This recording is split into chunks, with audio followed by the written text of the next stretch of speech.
মুখের ভাষা খারাপ করে আপনি যখন কাউকে গালাগালি করেন, তখন কি আপনার মনে হয় না যে আপনার এই গালিগালাজ, আপনার মুখ থেকে বের হওয়া এই বাজে শব্দগুলো উপর থেকে আল্লাহ সুবহানাহু ওয়া তাআলা শুনতে পায়?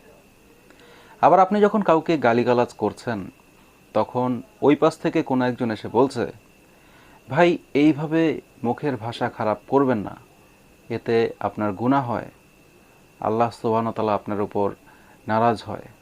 এই কথা শোনার পরেও আপনি পুনরায় আবারও কাউকে গালিগালাজ করছেন। এবার আপনি নিজের বিবেককে একটু প্রশ্ন করে দেখেন তো, আপনি কি নিজেকে ঈমানদার দাবি করতে পারেন যে ঈমানের কথা রসূল সাল্লাল্লাহু আলাইহি ওয়াসাল্লাম বলে গেছে?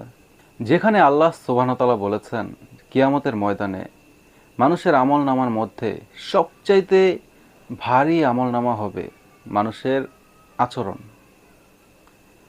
আর সেই জায়গায় আপনার এই মুখের ভাষা খারাপ করে আপনি যে গালিগালাজ করছেন, এ বিষয়ে যদি আপনাকে আল্লাহ সুবহানাহু ওয়া তাআলা জিজ্ঞেস করে, আপনি কি জান্নাতে যেতে পারবেন?